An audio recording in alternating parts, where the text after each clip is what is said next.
Let's go straight away to Frank Gaffney, Center for Security Policy President, securefreedom.org and counterjihad.com. Now, Frank, do you follow the World Cup at all? No.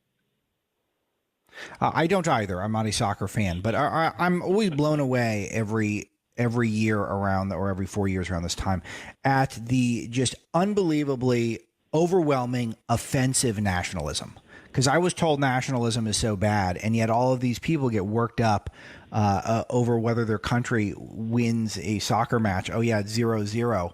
And now all of a sudden everyone is a nationalist. Whereas I hear the rest of the 4-year period. So we go 3 years and 11 months of nationalism being evil, and then we go 1 month of nationalism being the greatest thing of all time. I just found the irony just superb, and I thought I would throw it out there at some point. It's a great point. And, the last thing that I would ever expect to see is a European Union team, right? Yeah, right, exactly. For the European Union team.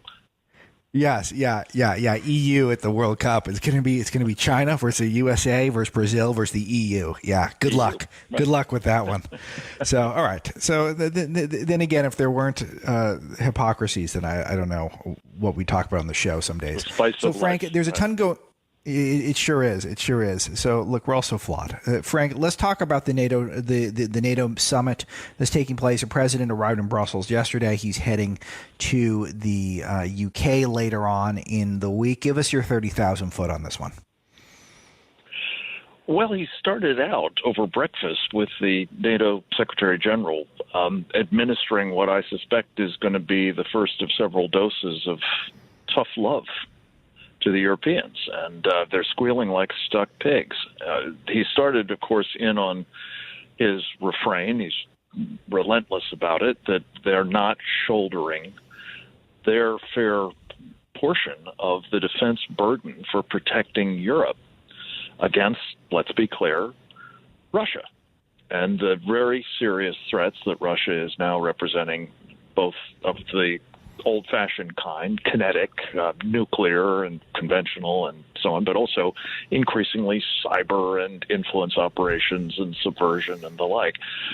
He also, importantly, made the point that Germany, and he's channeling my old boss Ronald Reagan as he does it, I gotta love it, warning that Germany, in what is both a corrupt and strategically reckless policy, has made itself ever more dependent upon energy from that same threatening Russia.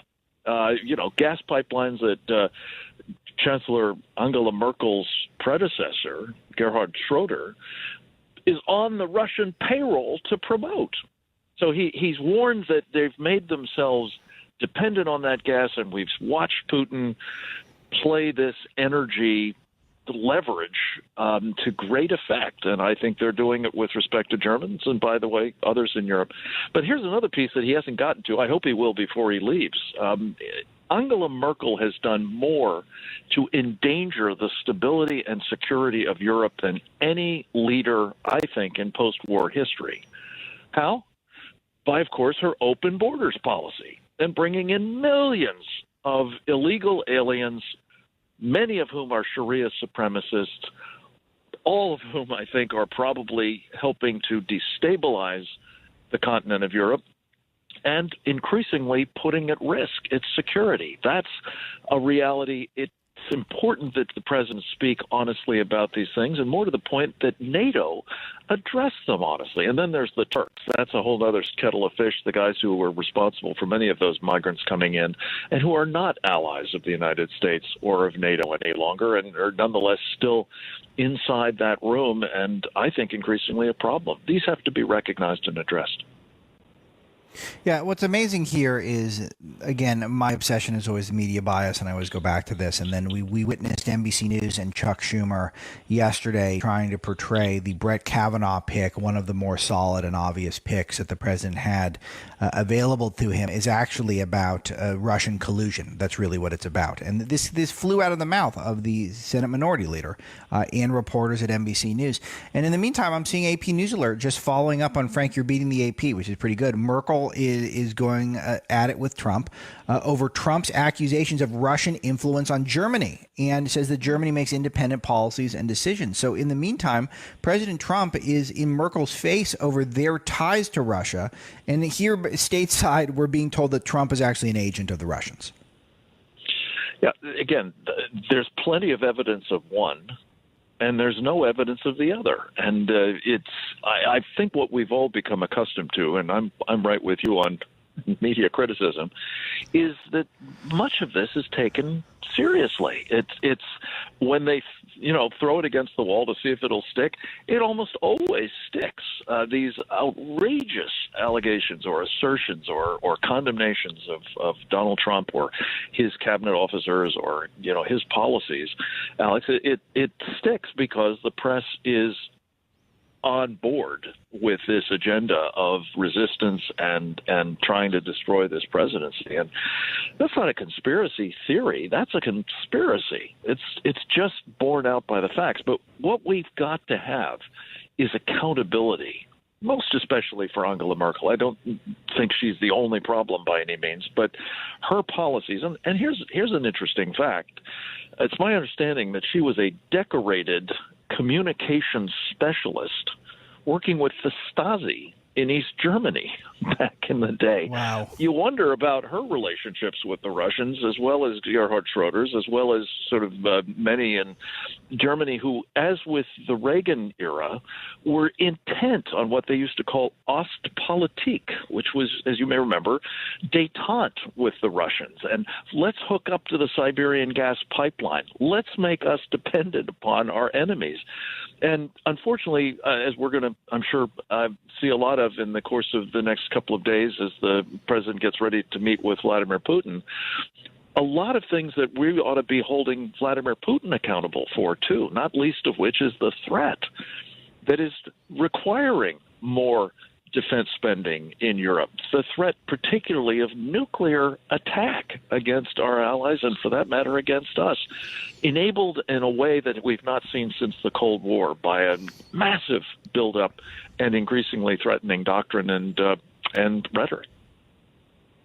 Yeah, and again, it's just one of these things that we've been dealing with for 3 years, that folks who are supposed to have the sense of the president's foreign policy, the folks at Breitbart, folks like you, Frank, I mean, we've all been largely anti-Russian, not the knee-jerk black and white sort of thing. We're willing to work with them if they're willing to work with us, that sort of thing. But there's tons of Russian skepticism coming from you and from us at Breitbart over the years, and from Bannon and all these guys that are supposed to be like, how are we all Russian agents if we're all sitting around thinking Russians essentially a bad actor on the world stage? But again, I've made that point enough times. We don't need to dwell on it.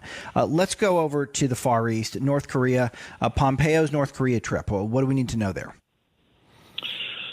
Well, the question that has arisen really is, have we been snookered into believing that Kim Jong-un actually meant what he said to President Trump at the summit in Singapore, that he was prepared to dismantle the nuclear weapons program that he and his father and his grandfather, for that matter, have been putting into place for decades. There's a lot of evidence that, in fact, the North Koreans are not denuclearizing. And by the way, Alex, there's a lot of talk about we're watching some of these buildings being expanded that are associated with the ballistic missile program or the Yongbyon plutonium reactor. What's going on underground is a whole other story, and I'm afraid it's even worse. So the president needs to recalibrate, I think, on his expectations with respect to Kim Jong-un and denuclearization. Frank Gaffney, go to Center for Security Policy, securefreedom.org, counterjihad.com. Always a wealth of knowledge, and we'll have a ton to talk to him about next week as well. Thanks, Frank. His Secure Freedom Minute appears a lot of the time at the end of the clips we put on Breitbart News of this show, so you guys can get a sense of that. I always enjoy listening to those. We'll be right back on Breitbart News with Alex.